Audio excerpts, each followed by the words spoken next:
नमस्कार. आदिनाथ उस्तुरे या आपल्या युट्यूब चॅनलवरती सर्वांचं खूप खूप स्वागत. तर आपल्या युट्यूब चॅनलच्या माध्यमातून आपण 5वी नवोदय स्कॉलरशिप, 8वी NMMS स्कॉलरशिप, जे 10वी गणित भाग 1-2 यावरील सर्व व्हिडिओ आपण अपलोड करत आहोत. तर आपल्या युट्यूब चॅनलमध्ये प्लेलिस्ट मध्ये या ठिकाणी वेगवेगळे व्हिडिओ आहेत. 5वी नवोदय 8वी स्कॉलरशिप यासाठी गणित वेगळं केलेलं आहे, बुद्धिमत्ता वेगळा घटक, 10वी वेगळा घटक. तर जर तुम्हाला व्हिडिओ जर भेटत नसेल तर ते तुम्ही प्लेलिस्ट मध्ये जाऊन बघू शकता. तर आज आपण 5वी नवोदय किंवा 8वी स्कॉलरशिप किंवा इतर स्पर्धा परीक्षेसाठी जे गणित आहे त्यासाठी त्रैराशिक पद्धतीनं शाब्दिक उदाहरणं आपण पाहणार आहोत किंवा महत्वपूर्ण शाब्दिक उदाहरणे कशा पद्धतीने सोडवायची हे आपण या ठिकाणी आपण आता पाहणार आहोत. तर बघूया आपण आता.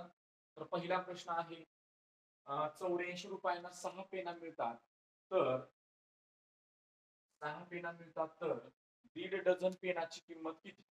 तर 84 रुपयाला 6 पेना मिळतात तर 1.5 डझन पेनाची किंमत किती? तर त्रैराशिक पद्धतीने हा प्रश्न आपल्याला कसा सोडवता येईल? कारण स्पर्धा परीक्षेमध्ये त्रैराशिक पद्धत खूप महत्वाची आहे आणि 5वी नवोदयसाठी तर खूप महत्वाची आहे. म्हणजे विद्यार्थ्यांना लवकरात लवकर ती जी पद्धत आहे ती पद्धत समजते. बरोबर आहे. तर या ठिकाणी बघा, आता 84 रुपयांना 6 पेना मिळतात तर 1.5 डझन पेनाची एकूण किंमत किती? आता पहिली गोष्ट म्हणजे आपल्याला काय विचारलेलं आहे? 1.5 डझन पेना. बरोबर आहे. म्हणजे एका डझन मध्ये 12 पेना असतात. एका डझन मध्ये 12 वस्तू असतात. आता 1.5 डझन म्हणजे काय? एक आणि वरचा अर्धा म्हणजेच 1.5 डझन म्हणजे काय? तर 1.5 डझन पेना म्हणजे 1.5 डझन म्हणजे 12 अधिक 6 बरोबर 18. 12 अधिक 6 बरोबर 18 म्हणजे 1.5 डझन पेना किती झाल्या? 18. मग या ठिकाणी आता त्रैराशिक मांडत असताना बघा, त्रैराशिक याचं उत्तर काढत असताना 84 रुपयाला 6 पेना मिळतात. बघा, ही रुपये ही रुपये आणि ही पेन हा तक्ता जर तयार केला तर 84 रुपयाला 6 पेना मिळतात. 84 रुपयाला 6 पेना मिळतात तर 1.5 डझन म्हणजेच ही काय आहे? 1.5 डझन पेना आहेत या. मग 18 कुठे लिहावं लागेल? 18 पेन म्हणजे 18 ही संख्या पेनाच्या खाली लिहायची का रुपयाच्या खाली लिहायची? तर त्या ठिकाणी 1.5 डझन पेनाची किंमत म्हणजे 1.5 डझन म्हणजे 18 काय आहेत? पेन आहेत. म्हणजे या ठिकाणी 18 काय झालं? पेन झालं. म्हणजे पेनाच्या खाली 18 लिहिलं तर 18 पेनाची एकूण किंमत किती? 18 पेनाची एकूण किंमत किती? म्हणजे अशा पद्धतीनं की 84 रुपयाला 6 पेना तर 1.5 डझन पेनाची एकूण किंमत. 84 ला 6 तर 18 ला किती? याला त्रैराशिक पद्धत असं म्हणतात. म्हणजे आता काय होईल? या दोघाचा गुणाकार होईल. या दोघाचा गुणाकार होईल आणि या दोघाचा गुणाकार केल्यानंतर या 6च्या समोर प्रश्नार्थ चिन्ह म्हणजे ही किंमत काढायची आहे. म्हणजे या दोघाचा गुणाकार आणि या समोर काहीच नाही म्हणून हे भागाकारात जाईल. म्हणून या ठिकाणी बघा, 84 गुणिले 18 भागिले 6. 84 गुणिले 18 भागिले 6 म्हणजे 6 न भाग घालूया. 6 1 6 6 त्रिक 18. 6 1 6 6 त्रिक 18 आणि आता 84 गुणिले 3 करूया. बरोबर 84 गुणिले 3 बरोबर 3 चोक 12 ला 2 हाताला 1 3 8 24 आणि 1 25 म्हणजे 1.5 डझन पेनाची एकूण किंमत काय झाली? 252 झाली. 1.5 डझन पेनाची एकूण किंमत काय झाली? 252 झाली. म्हणजे त्रैराशिक पद्धत याला म्हणतात की एवढ्याला एवढं तर तेवढ्याला किती? बरोबर आहे का? 84 रुपयाला 6 पेना तर 18 पेनाची किंमत किती? म्हणजे याला त्रैराशिक पद्धत म्हणतात. म्हणजे या प्रश्नाचं उत्तर काय झालं? 252. यानंतर पुढचा प्रश्न बघा. तर प्रश्न आहे, 1 डझन पेन्सिली 3 मुलांना वाटल्या तर 24 मुलांना किती डझन पेन्सिली वाटल्या जातील? आता या ठिकाणी प्रश्नामध्ये 1 डझन पेन्सिली 3 मुलांना वाटल्या. म्हणजे डझन दिलेला आहे सुरुवातीला देताना आणि तुम्हाला किती डझनच म्हणून विचारलेलं आहे. किती डझनच म्हणून तिथं विचारलेलं आहे. म्हणजे या ठिकाणी तुम्हाला तिथं डझनाचं वस्तूमध्ये रूपांतर करायची गरज नाही. बरोबर आहे का? म्हणजे बघा, तर इथं डायरेक्ट आपण त्रैराशिक मांडू शकतो. इथं डझन 1 डझन पेन्सिल. आपण ते डझन म्हणण्यापेक्षा पेन्सिल लिहूया. बरोबर आहे? पेन्सिल. पेन्सिली आणि मुले. बरोबर आहे? तर 1 डझन पेन्सिली 3 मुलांना वाटल्या. 1 डझन पेन्सिली 3 मुलांना वाटल्या, तर 24 मुलांना, मुलाच्या खाली मुलं लिहावं लागतील. मुलाच्या खाली मुले लिहावं लागतील. 24 मुलांना किती डझन पेन्सिली वाटल्या जातात? बरोबर आहे का? वाटलं तरी तर मी लिहितो असं कंसामध्ये डझन. म्हणजे इथं उत्तर तुमचं डझनामध्ये निघणार आहे. एका मुलाला 3 डझन, तर किती पेन्सिली 24 मुलांना, म्हणजे 24 मुलांना किती डझन. म्हणजे आता तिरकस गुणाकार होईल, या दोघांचा गुणाकार होईल आणि 3 कुठं जाईल भागाकारामध्ये. म्हणजेच काय झालं, 24 गुणिले 1 भागिले 3. 24 गुणिले 1 भागिले 3. 3 1 3, 3 8 24. म्हणजे उत्तर काय आलं, 8 डझन. उत्तर काय आलं, 8 डझन. म्हणजे त्रैराशिक मांडत असताना बघा, 1 डझन पेन्सिली 3 मुलांना, 1 डझन पेन्सिली 3 मुलांना. पेन्सिलीचा तक्ता हा ना मुलाचा तक्ता. मुलाच्या खाली मुलीच लिहावं लागतील. तर 24 मुलांना, मग 24 इकडे लिहायचं का नाही, कारण हा पेन्सिलीचा तक्ता आहे. 24 मुलांना किती डझन? 24 गुणिले 1 भागिले 3, 3 8 24 आणि 8 1 8. म्हणजे या प्रश्नाचं उत्तर झालं, 24 मुलांना 8 डझन पेन्सिली वाटल्या जातील. यानंतर पुढचा प्रश्न बघा, 25 पैशांना 25 पैशांना एक पेरू मिळतो. 25 पैसे. बरोबर आहे का? म्हणजे आता सध्या ते पैसे चलनात नाही आहेत. आपण 25 पैशांना 4 आणि म्हणतो त्यावेळेस. बरोबर आहे? तर 25 पैशांना एक पेरू, तर 3.5 डझन पेरूची किंमत किती? आता या ठिकाणी बघा, इथे एक पेरू दिलेला आहे. एक पेरू. आणि इथं पुढे 3.5 डझन पेरू. म्हणजे अगोदर आपण 3.5 डझन म्हणजे किती पेरू येतात ते काढावं लागेल. म्हणजे एका डझनामध्ये 12 वस्तू. 3.5 डझन म्हणजे 3 डझन आणि अर्धा डझन. मग 3 डझनाचे 12 त्रिक 36 आणि वरचे 6 म्हणजे 3.5 डझन. 3.5 डझन बरोबर बरोबर 36 आणि 6 42. बरोबर आहे का? म्हणजे 42 पेरू झाले. 42 पेरू झाले. 36 आणि 6 42 पेरू. 3.5 डझन म्हणजे 42 पेरू झाली. आता आपण त्रैराशिक मांडू शकतो या ठिकाणी. तर काय, पैसे आणि पेरू दोन तक्ते. पैसे आणि पेरू. बरोबर आहे का? 25 पैशांना एक पेरू. 25 पैशांना एक पेरू. तर आता ही 42 काय आहेत, पैसे आहेत का पेरू आहेत? पेरू आहेत. मग ते पेरूच्याच खाली लिहावं लागेल. तर 42 पेरूला किती पैसे? 42 पेरूला किती पैसे? बरोबर आहे का? तर या ठिकाणी बघा, 25 पैशाला एक पेरू, तर 42 पेरूला किती पैसे? बरोबर आहे. इथं पैसे आहे. एक लक्षात घ्या, पैसे आणि रुपये वेगळे. 100 पैशाचा मिळून 1 रुपया होतो. म्हणजे आता उत्तर आपलं पैशात येणार आहे. बरोबर आहे. तर आता तिरकस गुणाकार होणार, ह्या दोघांचा गुणाकार होणार आणि एक कुठं जाणार भागाकारामध्ये. म्हणजे 42 गुणिले 25 भागिले 1. 42 गुणिले 25 भागिले 1. म्हणजे या ठिकाणी आता या दोघांचा गुणाकार करायचा आहे. आता एक नंतर काय भाग तोच येणार आहे भागाकार, त्यामुळे एकचा काही विषय नाहीये. आता ह्या दोघांचा गुणाकार करूया. 25 दुनी 50, 50 ला 0, हातचे आले 5, 25 चोक 100, 100 आणि 5 105. 100 आणि 5 105 म्हणजे 1050 पैसे उत्तर आलं. 1050 पैसे उत्तर आलं. आता परंतु पर्यायामध्ये रुपयात उत्तर आहे. पर्यायामध्ये काय आहे? रुपयात उत्तर आहे. मग 1050 पैशाचं रुपयात रूपांतर करावं लागेल.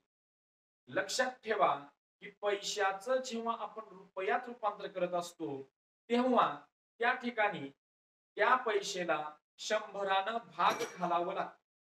100 काय करावं लागतं? भाग घालावं लागतं. म्हणून 1050 भागिले 100. 1050 भागिले 100. आता 100 भाग घालायचा आहे. म्हणजे खाली 2 शून्य आहेत. म्हणजे भागाकाराचा एक नियम आहे. जर छेदामध्ये तुम्ही 10, 100, 1000, 10,000 या अंकाला जेव्हा भाग घालत असता, तेव्हा खाली जेवढे शून्य आहेत, तेवढे उजवीकडून वरच्या संख्येला पॉइंट द्यायचे. 10 असेल, 10ला 1 शून्य आहे, उजवीकडून 1 नंतर पॉइंट. 100 आहे, 2 शून्य, उजवीकडून 2 नंतर पॉइंट. 1000 आहे, 3 शून्य, उजवीकडून 3 नंतर पॉइंट. म्हणजे या प्रश्नाचं उत्तर काय येईल?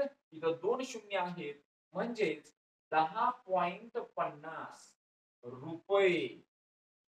10.50 रुपये म्हणजे या प्रश्नाचं उत्तर आलं की 3.5 डझन पेरूची किंमत काय झाली? 10.5 रुपये. अक्षरामध्ये आपण याला 10.5 असं म्हणतो. अक्षरामध्ये आपण याला काय म्हणतो? 10.5 असं म्हणतो. बघा लक्षात ठेवा, इथं 2 शून्य आहेत म्हणून उजवीकडून 2 नंतर पॉइंट दिलेला आहे. म्हणजे इथं पॉइंट आला म्हणजे 10.50 रुपये म्हणजे 10.5 रुपये. अशा पद्धतीनं 3 डझन 3.5 डझन पेरूची किंमत काय आली? 10.5 रुपये. यानंतर पुढचा प्रश्न बघा. प्रश्न आहे 9 पेन्सिलीना 13.50 रुपये पडतात. तर 54 रुपयात किती डझन पेन्सिली येतील? आता या प्रश्नामध्ये काय होईल बघा, तर त्रैराशिक मांडत असताना इथं कोणते 2 घटक आहेत ते तुम्हाला ओळखता आलं पाहिजे. प्रश्नामध्ये नेमके कोणते 2 घटक आहेत? आता इथं कोणते 2 घटक आहेत? पेन्सिल आणि रुपये. बरोबर आहे? पेन्सिल आणि रुपये आहे. 2 आहेत त्या गोष्टी या ठिकाणी. पेन्सिल आणि रुपये. बरोबर आहे ना? पेन्सिल आणि रुपये आहे. तर 9 पेन्सिलींना 13.50 रुपये पडतात. बघा 9 पेन्सिलींना 13.50 रुपये पडतात. तर 54 रुपये. आता 54 कुठे लिहायचं? रुपये आहे. रुपयाच्या खाली लिहायचं. तर 54 रुपयात किती पेन्सिली आहेत? 54 रुपयात किती पेन्सिली येतील? म्हणजे या ठिकाणी आता ह्या दोघांचा काय होईल? गुणाकार होईल आणि हे कुठं जाईल? भागाकारामध्ये जाईल. म्हणजे काय? आता गुणाकार करा. 54 गुणिले 9 भागिले 13.50. 54 गुणिले 9 भागिले 13.50. बरोबर आहे. आता हा दशांश अपूर्णांकाचा भागाकार येतो. अजून आपण तो घेतलेला नाही. आपण त्याच्यावरती व्हिडिओ केलेले नाहीत. आपण पुढे करणार आहोत. परंतु मगा जो नियम सांगितला 100चा खाली 2 शून्य असल्यावर उत्तराला उजवीकडून 2 नंतर पॉइंट द्यायचं. आता इथं पण तसंच करायचं आहे. थोडंसं वेगळं करायचं आहे. आता इथं 13.50 आहे. म्हणजे खालच्या भागाकारामध्ये पॉइंट आहे. बरोबर आहे का? 50 ला पॉइंट आहे उजवीकडून 2 नंतर. 1, 2 इथं पॉइंट आहे. म्हणजे खालचा पॉइंट काढून टाकायचं आणि वरच्या कोणत्या तरी एका अंकाला 2 शून्य द्यायचे. उजवीकडून किती नंतर पॉइंट आहे? 1, 2. 2 नंतर पॉइंट आहे. म्हणजे 54 गुणिले 900 भागिले 1350. 54 गुणिले 900 भागिले 1350. बरोबर आहे का? 54 गुणिले 900 भागिले 1350. बरोबर आहे. म्हणजे खाली 2 पॉइंट काढून टाकली. 2 नंतर पॉइंट होता ना, काढून टाकलं वरी 9च्या पुढे 2 शून्य दिलं. एकाच अंकाला द्यायचं नाही. तर ह्याला 2 अंडे त्याला 2 अंडे द्यायचा नाही. हा तसं काही करू नका. बरोबर आहे. तर 2 नंतर पॉइंट काढून टाकलं वरी शून्य दिलं. आता या ठिकाणी भाग घालायचा आहे. भाग घालत असताना बघा इथं 0 0 कटलं, बरोबर आहे. तर बघा इथे 135 आहे, कोणत्या पाड्यात आहे 135? 135 15च्या पाड्यात आहे किंवा 27च्या पण पाड्यात आहे. 27 दुनी 54, 27 त्रिक 81, 27 चौक 108, 27 पाचा 135, बरोबर आहे का? 27 पाचा 135 आणि 27 दुनी 54. आता 5 न भाग घालूया. 5 1 5, 4 उरले, 5 8 40, बरोबर आहे का? खालच्या 5 न वरच्या 90ला भाग घातलं. 5 1 5, 4 उरले, 5 8 40 आणि आता 18 आणि 2 चा गुणाकार किती येणार? 18 दुनी 36. किती येईल? 36. तर अशा प्रकारे बघा, म्हणजे आता उत्तर काय आलं? उत्तर आलं पेन्सिली. 36 पेन्सिली उत्तर आलं. काय आलं? 36 पेन्सिली उत्तर आलं. बरोबर आहे का? 9 पेन्सिलीला 13.50 रुपये पडतात. तर 54 रुपयामध्ये किती पेन्सिली येतील? तर हे सगळं सोडवल्यानंतर तिरकस गुणाकार केला आणि 36 पेन्सिली येतात. परंतु पर्यायामध्ये उत्तर नाही. का बरं पर्यायामध्ये उत्तर नाही? कारण इथं काय विचारले बघा शेवटी, 54 रुपयात किती डझन पेन्सिली येतील? डझन विचारलेला आहे तुम्हाला, पेन्सिली नाही विचारल्या. मग 36 पेन्सिली म्हणजे किती डझन? एका डझनामध्ये 12 वस्तू असतात. मग 36 ला किती? मग 12चा पाढा म्हणा. 12 एक 12, 12 दुने 24, 12 त्रिक 36 म्हणजे किती डझन झालं? 3 डझन. किती डझन झालं? 3 डझन. म्हणजे या प्रश्नाचं उत्तर झालं 3 डझन. बघा, खूप महत्वाची त्रैराशिक पद्धत, अतिशय महत्वपूर्ण उदाहरणे, 5वी नवोदय, 8वी स्कॉलरशिप, एनएमएस किंवा इतर स्पर्धा परीक्षेसाठी अतिशय महत्वाचे हे व्हिडिओ आहेत. बरेच जण आपले व्हिडिओ बघतात, परंतु सबस्क्राईब करत नाही. सबस्क्राईब करा, दररोजचे व्हिडिओ तुम्हाला येत राहतील. एखादा मराठी माणूस जर काही करत असेल तर मराठी माणसाला आपण सहकार्य केलं पाहिजे. बरोबर आहे. यानंतर पुढचा प्रश्न. यानंतर पुढचा प्रश्न, 8 चेंडूंना 60 रुपये पडतात, तर 1.5 डझन चेंडूंना किती रुपये पडतील? बरोबर आहे. आता इथे या ठिकाणी 1.5 डझन हा घटक आलेला आहे. अगोदर आपण लिहून घेऊया, 1.5 डझन म्हणजे किती? तर एका डझनामध्ये 12 वस्तू असतात, तर 1.5 डझनामध्ये 18 चेंडू असतील. बरोबर आहे. 1.5 डझनामध्ये 18 चेंडू असतील. म्हणजे या ठिकाणी 2 घटक आहेत, चेंडू आणि रुपये. चेंडू आणि रुपये. बरोबर आहे. तर 8 चेंडूंना 60 रुपये पडतात. 8 चेंडूंना 60 रुपये पडतात.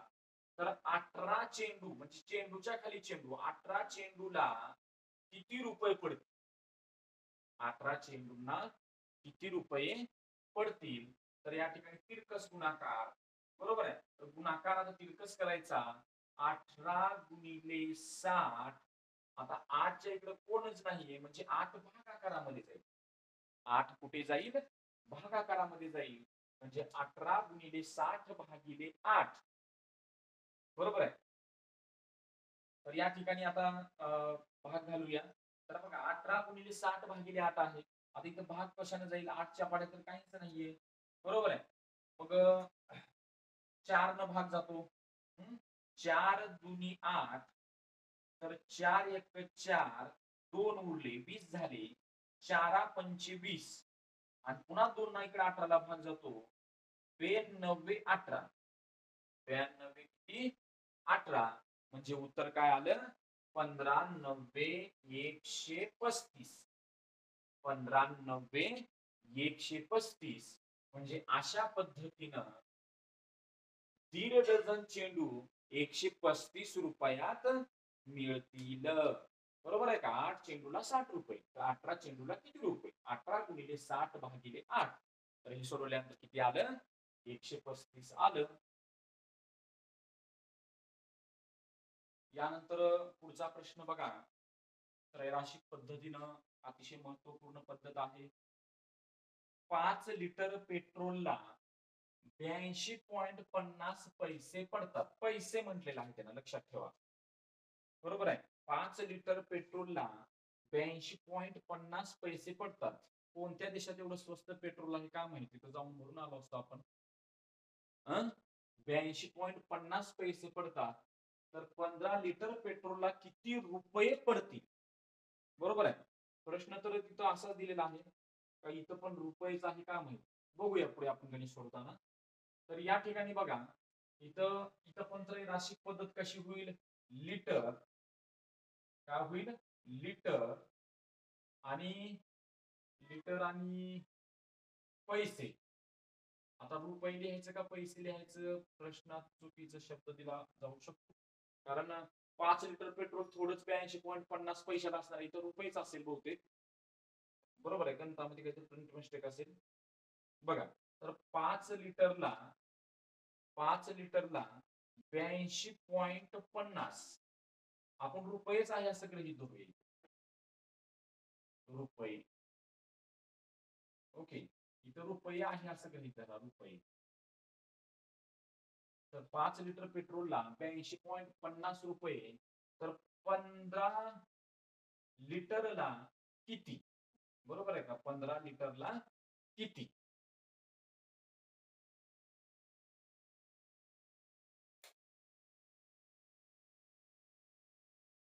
तर या ठिकाणी आता आपण त्रैराशिक मांडूया. बरोबर आहे. याने याचा काय करायचं? दोघाचा गुणाकार आणि 5 कुठं जाणार? भागाकारामध्ये. 15 गुणिले 82.50 भागिले 5. बरोबर आहे का? ह्या दोघाचा गुणाकार आणि 5 कुठं खाली भागिले. आता भाग घालूया 5 न याला भाग जातो 5 त्रिक 15. आता 3 न 82.50 ला गुणायचा. बरोबर आहे. आता इथं गुणाकार करत असताना बघा, पॉइंट नाही म्हणून गुणाकार करा. पॉइंट नाही म्हणून गुणाकार करा. म्हणजे 3 न 8250 ला गुणा. आता एकक स्थानातून गुणा. 3 न शून्याला गुणलं 0 आलं.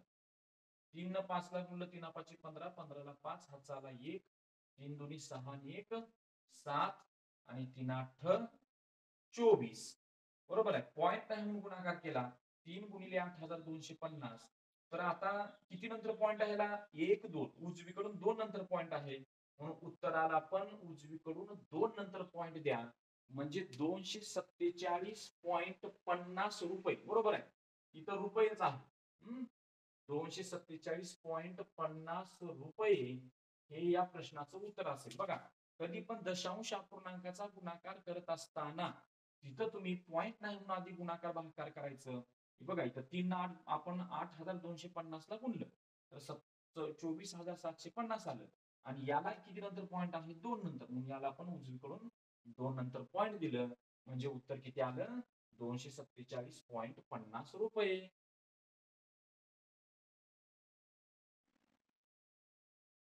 तर यानंतर पुढचा प्रश्न बघा. तर प्रत्येक विद्यार्थ्याला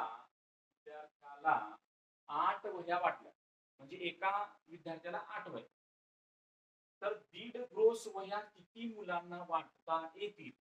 म्हणजे या ठिकाणी एक 1.5 ग्रोस. ग्रोस हा एक प्रकार असतो. वह्या किंवा रुलिंग पेज असतील बघा. त्याच्यामध्ये दस्ता अशा पद्धतीने. जसं डझन आपण म्हणतो तसं ग्रोस म्हणतात. तर ग्रोसचं जे सूत्र आहे ते आपण इथं लिहूया. 1 ग्रोस बरोबर 1 ग्रोस बरोबर 144 किंवा 144 किंवा 12 डझन. 144 किंवा 12 डझन. लक्षात ठेवा. 1 ग्रोस म्हणजे 144 तिथं म्हणजे वस्तू म्हणा, काही म्हणा किंवा 12 डझन. एका डझनामध्ये 12 वस्तू. 12चा वर्ग 144 अशा पद्धतीनं. आता आपण त्रैराशिक मांडूया. इथं 2 घटक आहेत, विद्यार्थी आणि वह्या. बरोबर आहे का? किंवा मुलं पण म्हणू शकता त्याला. विद्यार्थी आणि वह्या.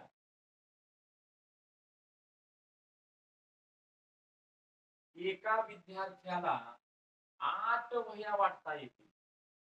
बरोबर आहे. प्रत्येक विद्यार्थी म्हणजे एका विद्यार्थी. एका विद्यार्थ्याला 8 वह्या, तर 1.5 ग्रोस वह्या.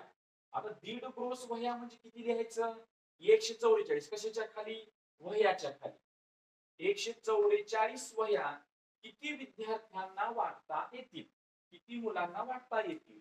एका विद्यार्थ्याला 8 वह्या, 144 म्हणजे त्यानं म्हटलेलं आहे 1.5 ग्रोस म्हटलेलं आहे. म्हणजे 1.5 ग्रोस वह्या किती मुलांना वाटता येतील? म्हणजे या ठिकाणी तिरकस गुणाकार, या दोघाचा गुणाकार, आणि 8 कुठं जाईल? भागाकारामध्ये. म्हणून 144 गुणिले 1 भागिले 8. बरोबर आहे का? आता 1 चा तर काही विषय नाही. आता 8 न भाग घालूया.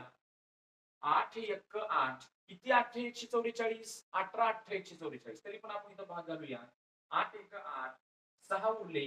8 8 64. म्हणजे किती मुलांना? 18 मुलांना त्या वह्या वाटता येतील. म्हणजे 1.5 ग्रोस. नाही नाही नाही नाही, थांबा थांबा थांबा. इथं थोडस चुकलेलं आहे. तर या ठिकाणी 1.5 ग्रोस म्हणजे की 1 ग्रोस झालं. बरोबर आहे का? 1 ग्रोस म्हणजे किती? 144. तर या ठिकाणी 1.5 ग्रोस म्हणलेला आहे. म्हणजे आता राहिलेला अर्धा ग्रोस. अर्धा ग्रोस राहिलेला आहे. आता एका ग्रोस मध्ये 144 वह्या, म्हणजे अर्धा ग्रोस मध्ये किती? 72. अर्धा ग्रोस मध्ये किती? 72. म्हणजेच या ठिकाणी बेरीज करा. 4 आणि 2 6, 7 आणि 4 11, 1 हातचा 1, 1 आणि 1 2.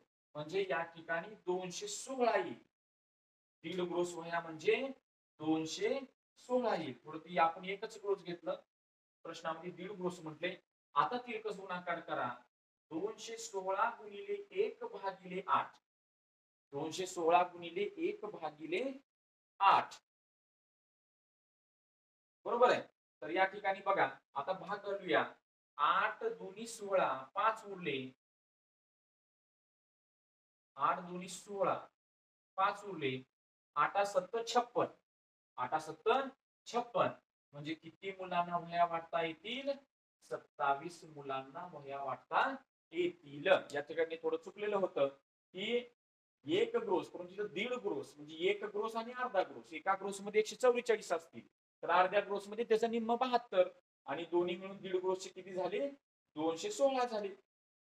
म्हणून एका विद्यार्थ्याला 8 वह्या, तर 216 विद्यार्थ्याला किती? तिरकस गुणाकार केला आणि 8 न भाग घातलं.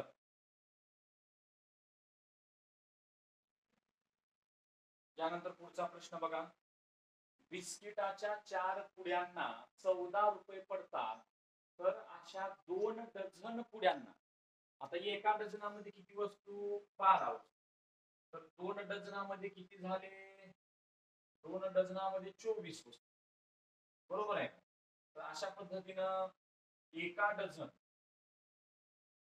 तर या ठिकाणी 2 बिस्किटाच्या 4 पुड्यांना, पुढे बिस्किटाचे पुढे असं लिहूया इथं, आणि इथं रुपये. बरोबर आहे का? 4 पुड्यांना 14 रुपये. तर अशा 2 डझन, 2 डझन म्हणजे किती पुढे झाले? 24 पुढे झाले. म्हणजे या ठिकाणी 24 लिहिलं. तर 24 ला किती? 24 ला किती? म्हणजे या ठिकाणी बघा, तर 4 पुड्यांना 14 रुपये, तर 24 पुड्यांना किती? तर तिरकस गुणाकार करायचं. 24 गुणिले 14 भागिले 4. 24 गुणिले 14 भागिले 4. 4 न 14 ला 24 ला भाग जाईल. 4 सख्ख 24 आणि 14 गुणिले 6, 14 सख्ख 84. म्हणजे किती रुपये पडतील त्याला? 84 रुपये. म्हणजे 84 रुपयामध्ये 2 डझन पुढे येतील, म्हणजेच 24 पुढे येतील.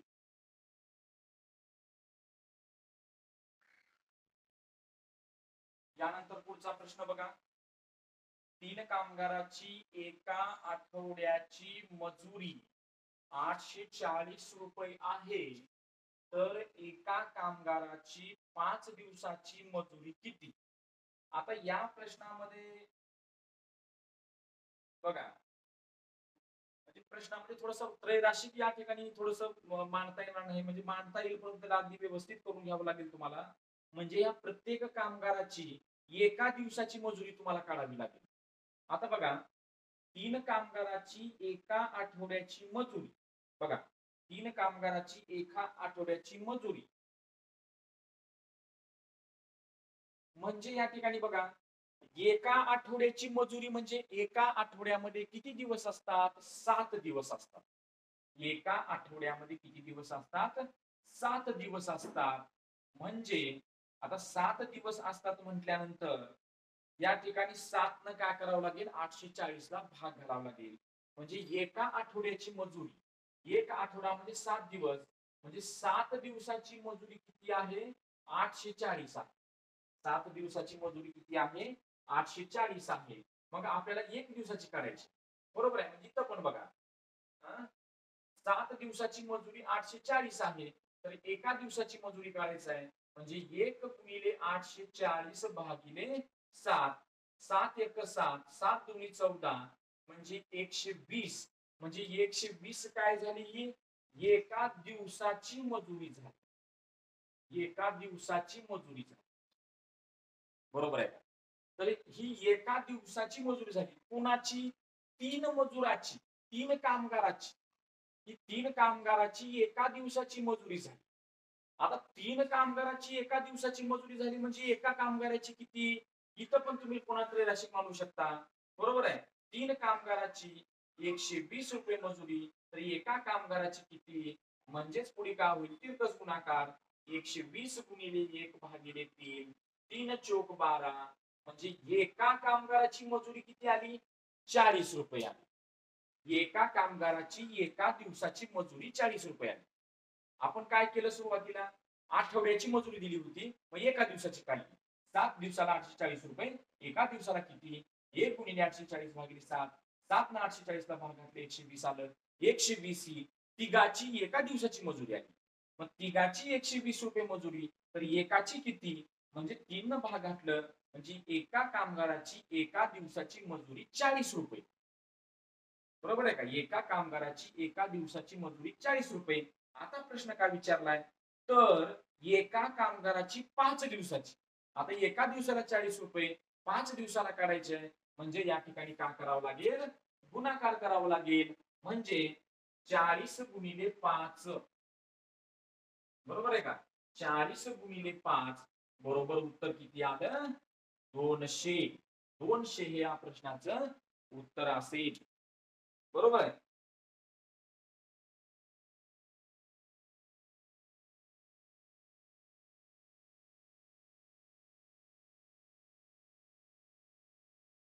बघा ह्याच्यामध्ये असं त्रैराशिक डबल इथं 2 गणितं एकामध्येच 2 गणितं जास्त दिल्यामुळं 7 ला 440 1 ला किती? एका 3 कामगाराची मजुरी निघाली एका दिवसाची.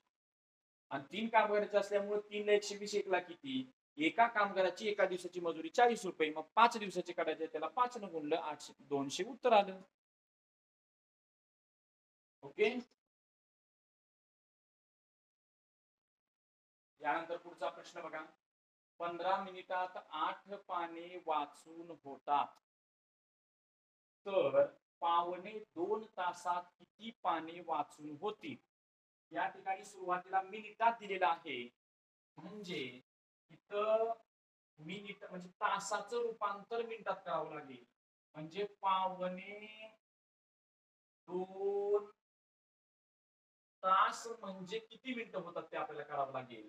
तर बघा, पावणे 2 तास म्हणजे 2 तासाला 15 मिनिटं कमी. बरोबर आहे का? पावणे 2 तास म्हणजे 2 तासाला 15 मिनिटं कमी. म्हणजे या ठिकाणी मग 2 तासामध्ये मिनिटं किती असतात? एका तासामध्ये 60 मिनिटं. 2 तासामध्ये 120 मिनिटं. मग 120 मधून 15 वजा करा.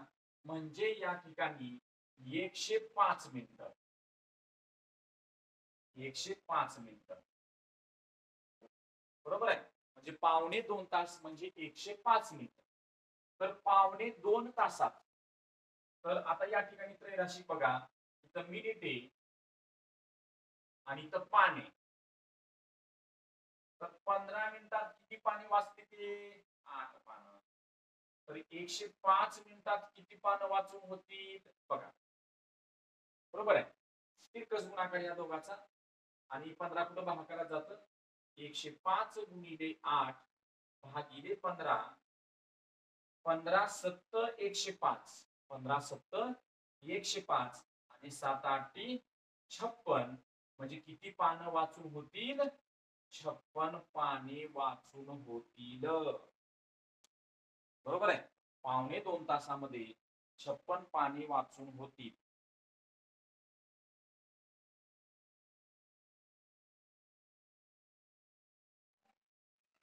प्रश्न बघा पुढचा. 5 टेबलाच्या किमतीमध्ये 20 खुर्च्या येतात.